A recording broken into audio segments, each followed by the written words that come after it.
That's when I launched Dr. Phil back in 2002 for a variety of reasons. We right now do have issues in America, and Merit Street Media is really born to address those issues fully and completely. This is designed to be, first off, it's a 24-hour-a-day, 7-day-a-week network, and it is designed to be a destination network where people can turn this on in the morning and leave it on all day long and not worry about their kids coming in and seeing something they shouldn't see or hearing something they shouldn't hear. We're going to have a really active news department. We'll have 4 hours of news every day. We'll have my show, Dr. Phil Primetime, which anchors things in the evening in primetime. We've got so many other programs and big talents in there. Nancy Grace is going to head up a true crime vertical for us. We've got Mike Rowe, Bear Grylls. We've got a show called Behavior Panel. It's made up of these top experts from military intelligence, law enforcement intelligence, homeland security backgrounds, all these people that are so good at deception detection. Yeah. And so they're going to break down interviews that we all see on the news and all. And that's a good one. I've seen it. Yeah, it's very good. Fascinating. Yeah, it is fascinating. Yeah. People can learn a lot of things they can use in their everyday life, whether it's at work or with their teenagers trying to throw something by them. So it's really interesting. And we've got so many things that are happening, and it's really it's based on the belief that the backbone of our country is family. And I think family in America is under attack. Some of it is unintended consequences of things like technology that has blown up so big. Some of it is intentional, where people are coming along trying to rewrite history, science, biology, the dynamic that has made America the success story that it is, which is meritocracy. This country was built on hard work and talent and added value. And now there's this kind of contemporary ideology that says we want to work towards equality of outcome. And that just doesn't work. It's been tried. They called it Marxism. They called it socialism. It didn't work, and we've got the hundreds of thousands of corpses to prove that across history. You're not going to have equality of outcome. You can't have one guy sitting home in a beanbag eating Cheetos all day and another guy out working hard and learning and contributing, and then at the end of the week or month, they wind up the same place. It just doesn't work that way. We have a promo here. Let's learn more about Merit Street Media. Take a look. We're tired of watching people try to tear this country down. We're all about building it up. If you love this country, if you love your way of life, if you love your family life, then you're going to want to join us. This is something you're going to be part of. This is not my network. This is our network. Thank you for what you're doing to help us cause Merit Street Media to come into existence. Launching April 2nd on cable, satellite, broadcast television, and streaming services. Folks, it's Merit Street Media coming April 2nd and wide distribution nationwide. Very wide distribution. In fact, I think this is going to be the biggest launch since Fox. We had ABC, NBC, CBS, and then everybody said, oh, there can never be a fourth network. And then Fox proved that wrong. It's going to be the biggest launch since Fox. We've got millions and millions of homes. I think it'll be somewhere between 70 and 90 million homes just to start. In every way you get television signals, whether it's rabbit ears, a lot of these TVs have built-in rabbit ears now, cable, streaming, fast channels, everything. However if you get a TV signal, you're going to be able to get Merit Street Media. And by the way, it's in partnership with TBN, but a distinct network, obviously. And I would say it's not an overtly Christian network, Doc, but Christian principles, I would say biblical principles represented, a faith and family-friendly network, as you said. Yes, we have no religious programming on Merit Street Media at all. That's reserved for TBN. And then ours is a secular channel, but make no mistake, this is built on and around my value system. which is why I made the jump. People said, why would you walk away from the #1 show in television and in your genre? And I wanted to do what I wanted to do. And I have a personal relationship with Jesus Christ. I have since I was 13 years old. I don't wear it on my sleeve and beat people over the head with it, but neither do I hide it or run from it. And my values are very traditional. I'm not political at all. I'm just not. Frankly, I don't know enough about politics to talk intelligently about it. Neither do most of the people who do talk about it. I'm just willing to admit that I don't know enough about it.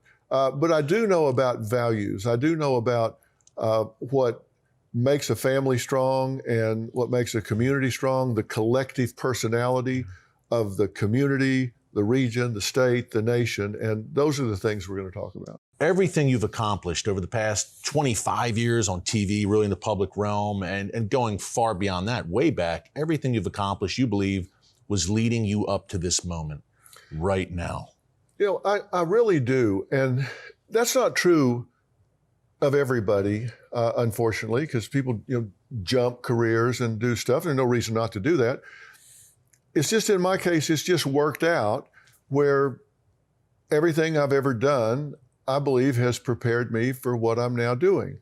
Now, that might not be true if I'd been selling shrimp out of a van down by the river, but that's not true. The things I've done have really all been people-focused and problem-solving for folks. And, the subtitle of this book is How to Stand Strong for America's Soul and Sanity. And that's just as important as the title. We've got issues. And I'll tell you why it's so important, because this is a prescriptive book. This is a book that I don't just call out issues and say what's wrong. I don't like it when somebody criticizes something and doesn't have an alternative. If you're going to criticize something, you need to have an alternative. And I do set forth some alternatives here. And there are people in our country right now that don't like this book coming out and being out there. They don't like it out there because I'm calling out some of these agendas that people are pushing on our children, pushing in education, pushing just in society in general. And I'm calling those out and saying, no, wait a minute. You can't rewrite some of these things and change that. And here's the data that proves what is true. And here's the science, which is something you focus on in the book. And I have a lot of citations in here because what I've found is that a lot of people agree with what I have to say here. Like we talk about children and social media. And people say, I don't need to read a book to know that my kids spend too much time on social media. What I've found is they know that intuitively, but they don't know why. And so when somebody comes and argues that with them or pushes back, or if it's something about what they're being taught in school, what books they're reading in school, or whatever, they know intuitively that this doesn't feel right to me, but they don't have the empirical data to push back with. They do now, because I explain it in very understandable terms. So when somebody says, well, no, we think that this is just okay, we can say, well, no, actually, when kids hit this developmental level, they're ready to handle this information and not before. When we talk about social media, I'm explaining to them that your children aren't just spending too much time on social media, they're actually being targeted on social media. And what are they targeting? They're targeting their mental health. And that's not just a unintended consequence. They're wanting to disrupt their mental health because they've learned that that's what causes them to click more and look for more information, which means more ads and more ad money. So they're actually consciously targeting your child's mental health, eroding it for money. It's sinister. It is absolutely sinister. And they're doing it knowingly and consciously. Yeah. And I give the information in here that proves that. And so when somebody says, oh, that's just conspiracy theory, well, actually, it's not. You've got the data. By the way, you've also got polling throughout the book that your team has conducted, where Americans really stand on the issues. And as you said, and you talk about the silent majority in the book, The majority of Americans agree with you, your prescriptions in the book, not just problems that you lay out the solutions, and we'll get into that as well.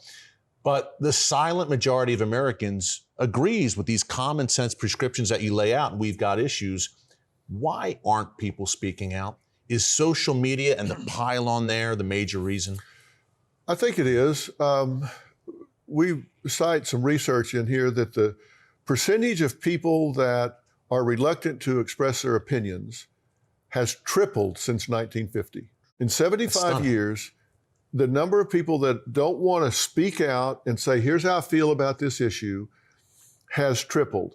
People are just saying, I'd rather not say anything, because if I say something wrong, if I choose the wrong word, if I say the wrong thing, then I'm going to be attacked and I'm going to be canceled. Cancel culture. And, it was interesting. I talk in the book about George Orwell's 1984. And there, if somebody ran afoul of the government, they were unpersoned. Now it's called cancel, but back then, and how prophetic was that book? He wrote that in 1948. That's right. And here we are, and so many of the things that he talked about are actually coming true now, where if they catch you with the wrong word in your mouth, and some of these change so fast, you got to get a weekly glossary update to know what's okay and what's not okay.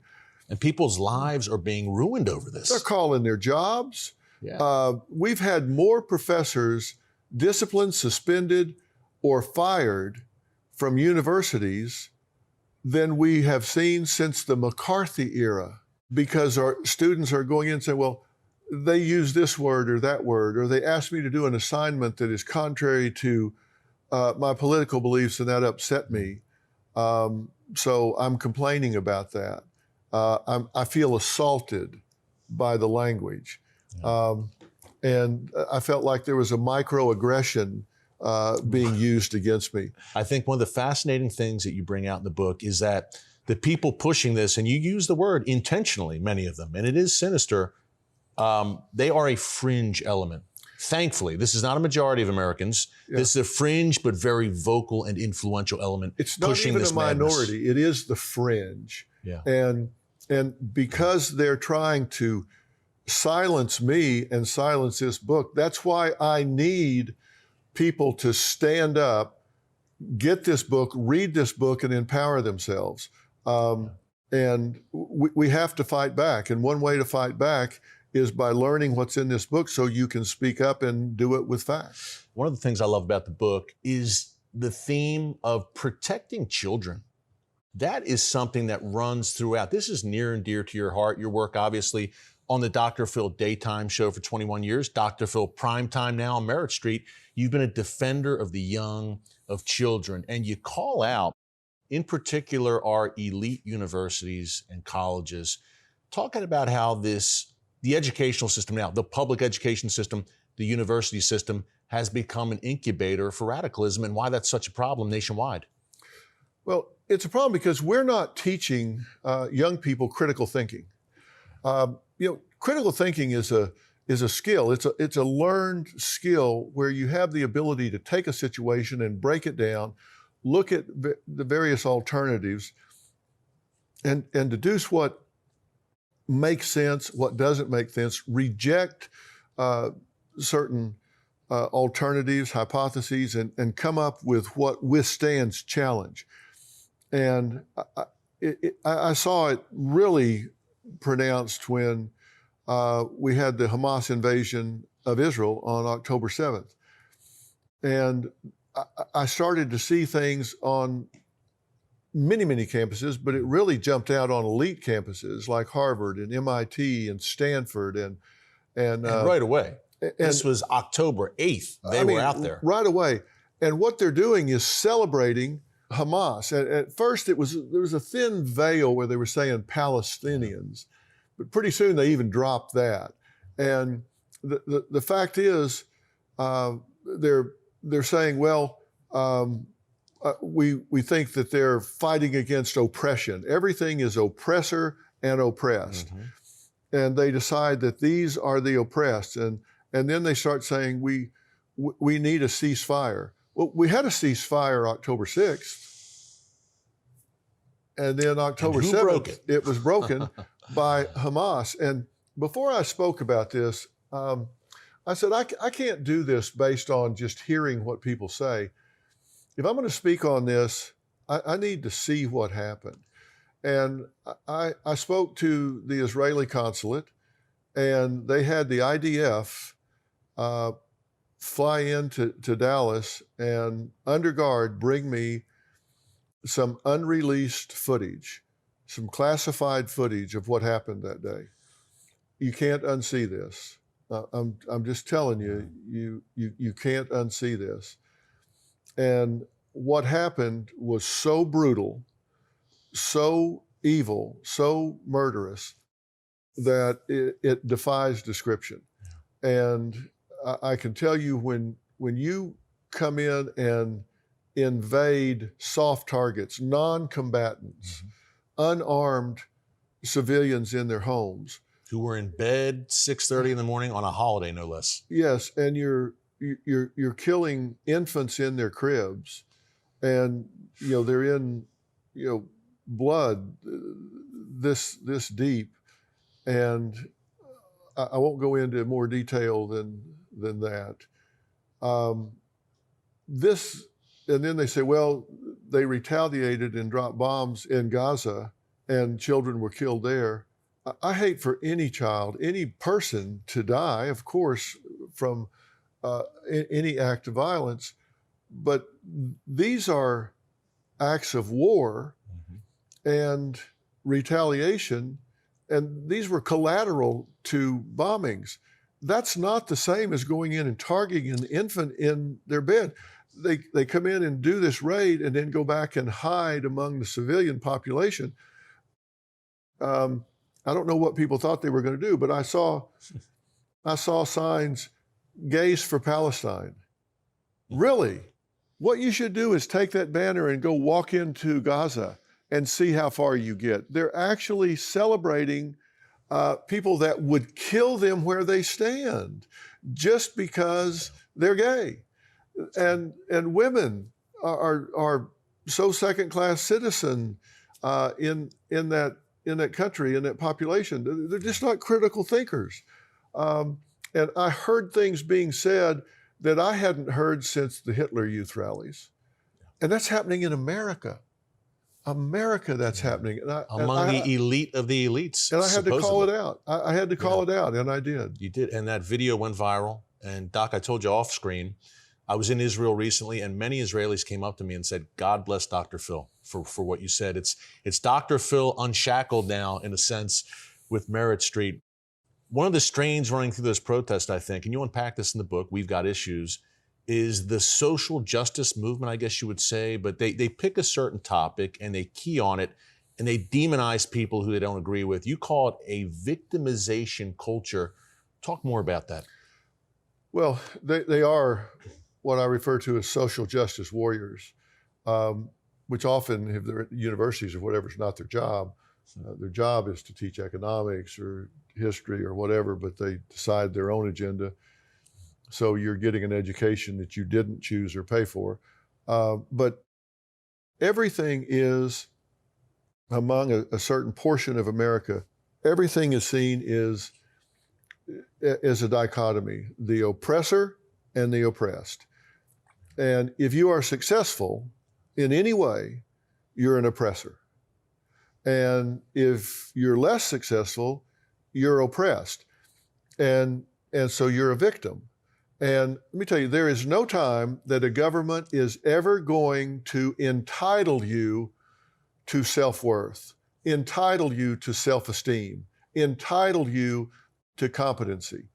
And I think when parents do this with their children, I think when the government does it with their citizenry, you cheat individuals out of the opportunity to observe themselves overcoming challenges and obstacles. And that's how we learn about ourselves. We watch ourselves. I mean, take a 5-year-old child that's going to kindergarten, and they pull up in that circle drive, they get out of the car, walk up to that big metal door and grab that handle, pull it open by themselves and walk in there. and go to that half-day kindergarten and then walk back out at the end of the day, they observed themselves doing that. They said, I got out of that car and I walked up that sidewalk by myself. It's a big accomplishment. And I'll never forget my mother. This was back in, oh gosh, I remember it like it was yesterday, but this had to be back in like 1970. She was living next door to some folks that had a little girl about 5 years old. And my mother was out in the yard and this girl came up and said, I can zip, button, and tie. And my mother said, excuse me? She said, I can zip, button, and tie. And she said, oh, really? You can? She said, that's right. I can zip my coat, I can button my sleeves, and I can tie my shoes. And she said, well, show me. And she did. And she came in and told me that this little girl was so proud that she had mastered those tasks, as opposed to a mother that did all that for the child until they were 9 or 10. And just that little simple thing, you can extrapolate that on throughout life. Every time a child masters a new technique, a new talent, a new skill, they say, it's like that little girl saying, I can zip, button, and tie. It's like saying, I can do algebra, I can get a job, I can live on my own, I can do, all of those things are cheated from a child or a young adult when a parent or the government takes that away from them by doing it for them. Yeah, strengthened through adversity and challenges. And personally, I think that we learn more from our failures than we do our successes many times. Of course we do. And you know, you haven't failed or lost. You know this from sports. I always say, I've never lost a game. They just quit while we were behind. It just kept going. I like that. I should have used that. So, you know, we really have to get back to a meritocracy and say, you know, give people a track to run on, but let them run. Yeah. You know, let them run. Well, that's what Merit Street's all about. The name, obviously, Merit Street Media. That's what this book is all about. We've got issues. Doc, before we unpack the book a bit more, I want to talk about your background a little bit more. People know Dr. Phil, obviously, one of the most recognizable men in America, no doubt. But tell us about your upbringing and how it shaped the concepts you lay out in the book. Well, you know, I grew up in Texas and Oklahoma, and I had 3 sisters, and unfortunately, my father succumbed to alcoholism and was I don't know if he was a good alcoholic, but he was a bad alcoholic. And oftentimes it was pretty violent and chaotic. And, you know, when you're the child of an alcoholic, you become very self-dependent because you can't count on, you know, one of the things you don't ever do when you have an alcoholic in the home, particularly the father, you don't ever bring kids home with you. You know, you don't, you know, leave school and say, hey, y'all come over to my house and we'll play out in the backyard or whatever. You don't ever do that. It's too unpredictable. It's unpredictable. You don't know if the electricity is going to be on or off. I mean, did he pay the utilities or did he decide to spend that money and get drunk? I remember one night we were living in Denver and we just been out kind of roaming around and it was getting pretty cold. We actually were pretty close to my house and 5 or 6 of my buddies said, let's go to your house and warm up. I'm like, okay, take a shot. You know, let's take a shot. Let's go to my house. So we come walking up and it was pretty windy and I see that something is blown off and is blocking the driveway. And I think, well, I have to get that out of the way. Well, I get up there and it's my dad. He's gone to bed, got hot, got up. It's like 20 degrees out. He got his pillow and came out and laid down in the driveway and he's asleep in the driveway. And you think, oh, you know, what are you going to do here? And you got to get him up. He's going to freeze to death out there. And all your friends are like, look, we probably better go, you know, and it's that kind of thing. So you get to where you're, you know, very self-sufficient and you start looking for, you know, how can I make sense out of all this? And, you know, a lot of kids turn to drinking or drugs. Fortunately, that's when I found the Lord. That's when I found Jesus Christ, which gave me a real centering in my life And you broke those family patterns. Yeah, at a time that I really needed it. Yeah. And I had two sisters, two older sisters. One of them got married when she was 14. The other one when she was, I think, at 15. It was just chaos. It was just, I went in and out of the bedroom window instead of going through the house. I had a paper route at 4 a.m. I would get up and throw that. And then you'd throw that and come back and go to bed until time to go to school. I didn't do that. I went to the donut shop back door and I gave her paper. She gave me donuts and I'd do anything to stay away from of home. And that's, as I say, that's when I found my way to the Lord. And it brought some peace in my life. It brought some order and sense to my life. And I will say that my father died younger than I am of a heart problem. In the last 2 years of his life, he got completely sober and enrolled in the Dallas Theological Seminary and got his Master's of Divinity in the last 2 years of his life. So came full circle back around. So how did he do it? How did he break free from that and reform his life? He just really decided, I think that, he was having health problems and he was struggling with that. And he thought, you know what?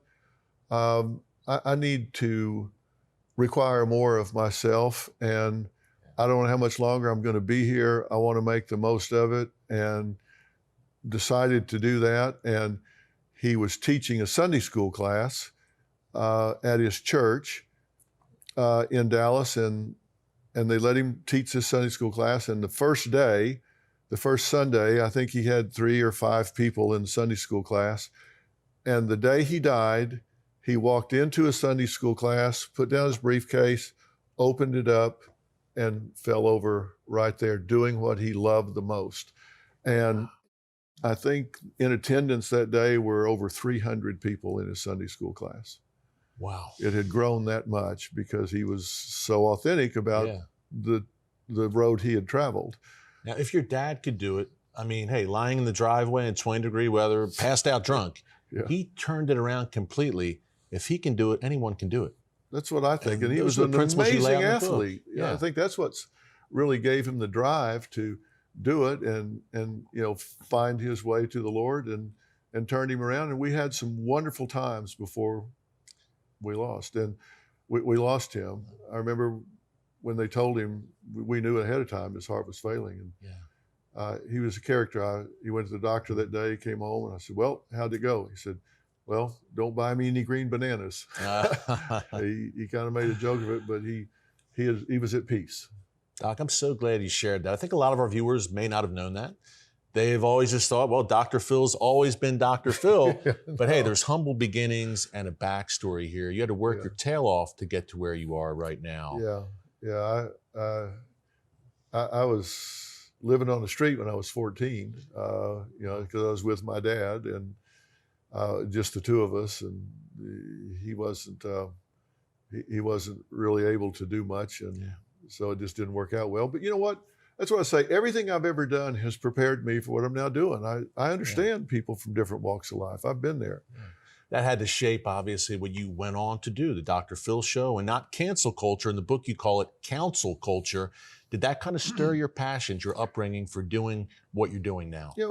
Of course. And wouldn't it be nice if somebody said something wrong, something offensive to someone or whatever, that instead of saying, okay, got one, let's get on the internet and start ruining their life, if somebody just said, hey, can I get a minute with you?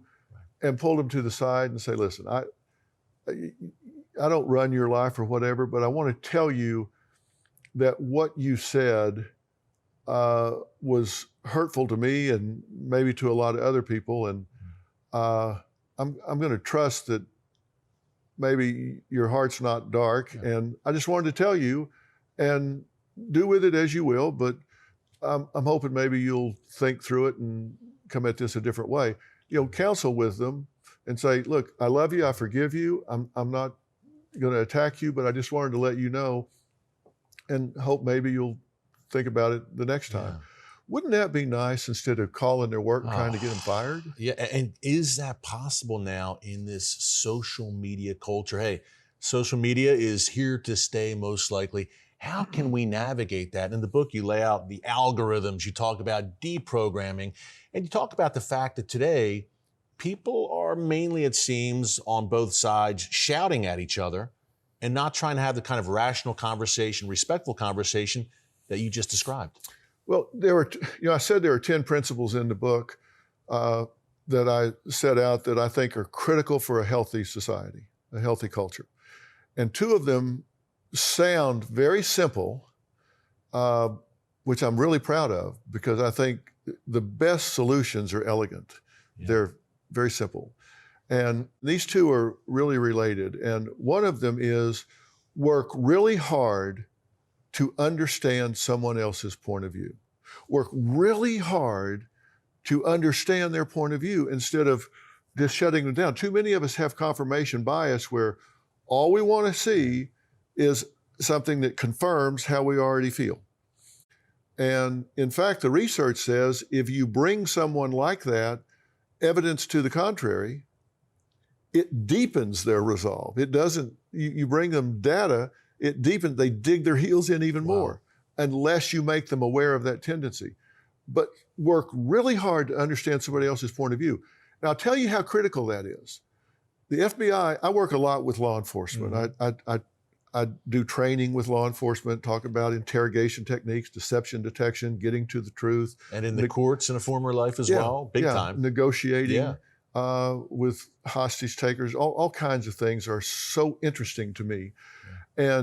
And so I've done training with law enforcement before. And the FBI trainers negotiators will tell you that the best way to get hostages released alive is make sure that hostage taker knows that you understand why he did it to begin with. Wow. It's not about power. It's not about money. It's making sure that that hostage taker knows he gets why I did this to begin with, whether it's political or domestic or whatever. If he knows, okay, this guy understands why I did this, that's your best shot at ever getting them out of there alive. Does that factor into, and you've done a bunch on school shootings, obviously, and talk about that in the book as well. Does that kind of factor in the desire to be seen and become infamous, I should say, with the school shooters? Yeah, it plays into desperation that people have. And if you're talking to somebody and they feel heard, they feel like, hey, this person's heard me, they've seen me, they've heard me, then you don't feel so desperate anymore. And so that's one of the principles, is work really hard to understand their point of view. You don't need to agree. I'm not saying agree with it. I'm saying just understand it where you could make their argument for them. And then the other one that's related to it is treat yourself and others with dignity and respect. And you go, well, that's pretty simple. No, I'll tell you the complex part of that is treating yourself with dignity and respect. Because that's not the easy part. It's, are you treating yourself like you're your own best friend? And treating yourself with dignity and respect is so important because you can't give away what you don't have.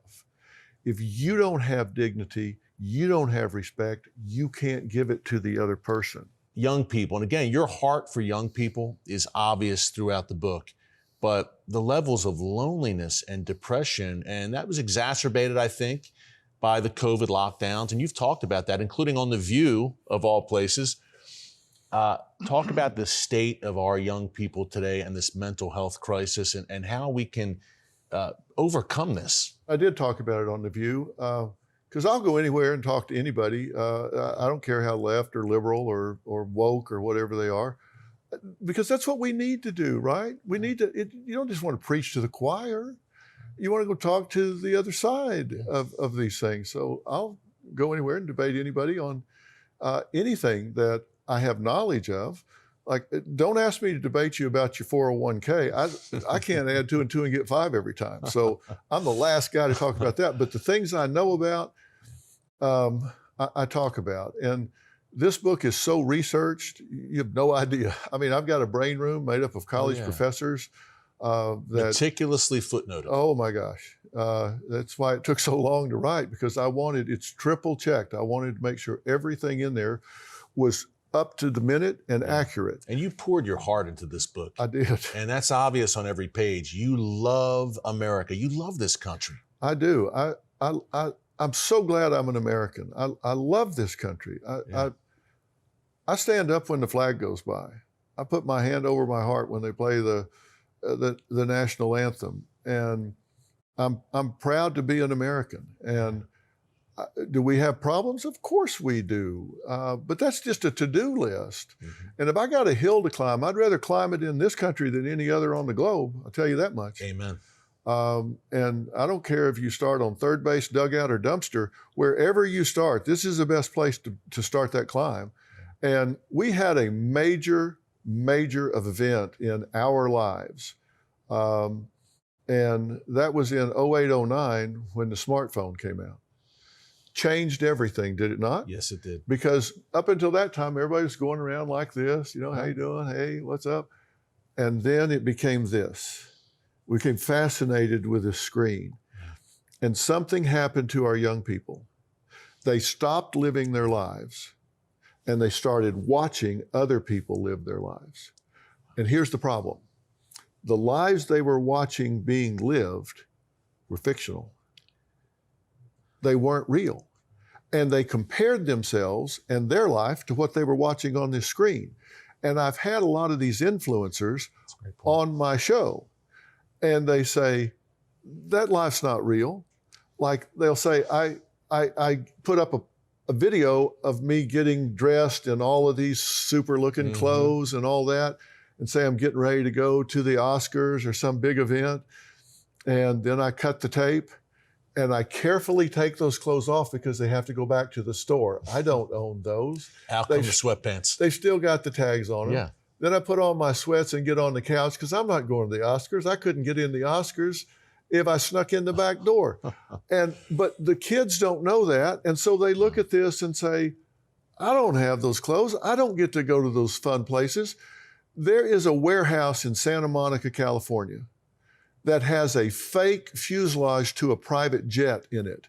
It's just a tube. It's in wood.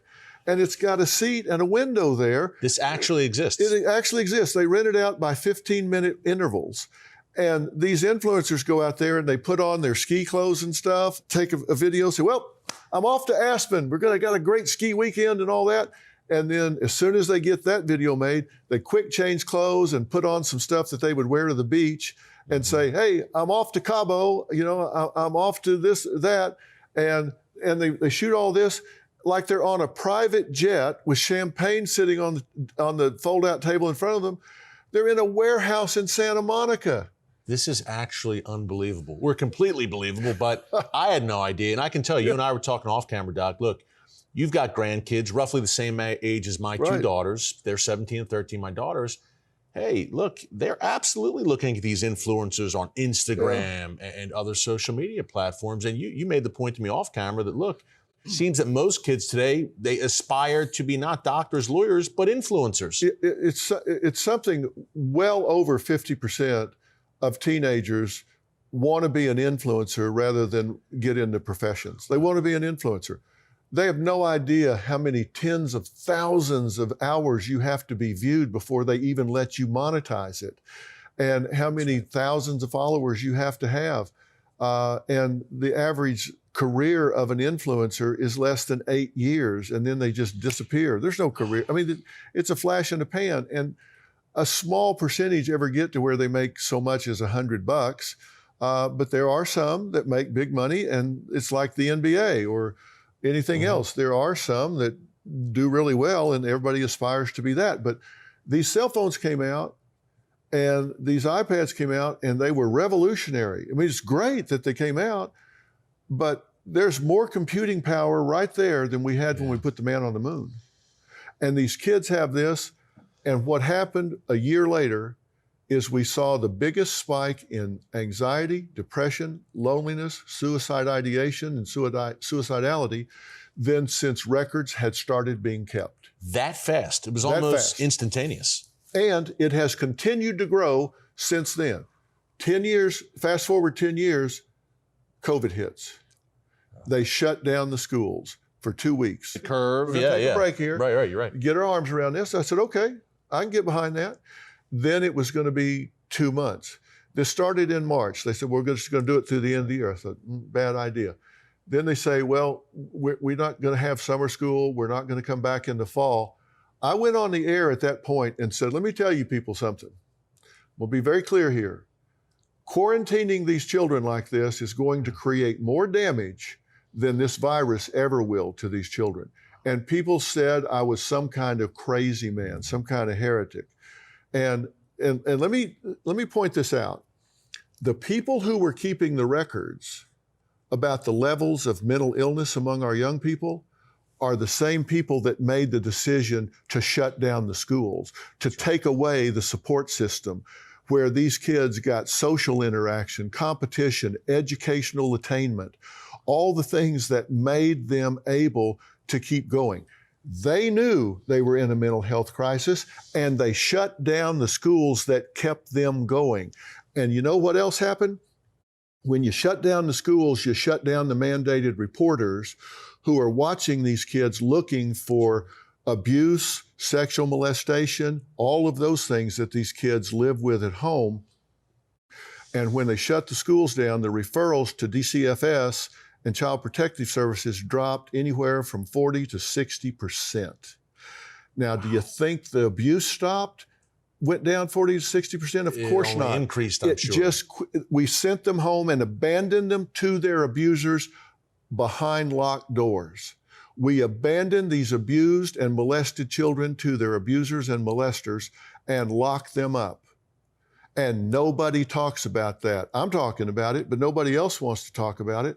And we sent them home and left them to those predators.